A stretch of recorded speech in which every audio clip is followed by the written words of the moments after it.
आज कामावर गेल्यावर पूर्ण मान, पाठ, कंबर पूर्ण शरीर एक होऊन गेलेलं होतं, की आज एवढं काम होतं. दुकान क्लोज आहे म्हणजे अर्ध निम्म्याचा अर्थ हे नाही की कामच नाही आहे. एवढं काम होतं आज आम्हाला, बापरे! मी तुम्हाला सांगू नाही शकत इतकं काम होतं. कारण की स्टोअरचा स्टॉक टेक चालू आहे. पुन्हा स्टोअर काउंट करा, मग स्टॉक काउंट करा, त्यानंतर रेको येतो तो करा. एवढा वैताग आहे बापरे! आणि हे बघा पिकनिक करायला चाललेले आणि इथं अजून आमची प्लॅनिंग होताच कॅन्सल होऊन जाती. नंतर डोकं दुखत होतं, तर जेवण झाल्यावर आम्ही चहा प्यायला गेलो आणि नंतर परत चाललो होतो चहा पिऊन कामावर, कारण परत तेच काम करायचे होते.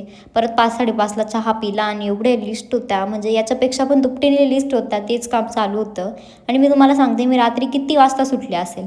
सुटले, दुकान वगैरे पूर्ण क्लोज झालेलं होतं आमचं आणि ह्या टायमाला फक्त आणि फक्त झोपायचं होतं. फ्रेशनअप व्हायची पण इच्छा नव्हती, काहीच नाही. जेवण करायची सुद्धा नाही. आणि बघा मी किती वाजता घरी आलेले, म्हणजे लिटरली ह्या टायमाला आम्ही घरी आलो आहे, तरी पण काम पेंडिंग आहे. आता नाईट चालेल तेव्हा काम होईल आणि घरी आल्यावर तर जेवायची बिलकुल इच्छा नव्हती. आता फ्रेशनअप झाले, व्हिडिओ बनवेल, एडिट करेल आणि सरळ जाईल झोपायला, कारण उद्या लवकर जायचं आहे मला. बाय.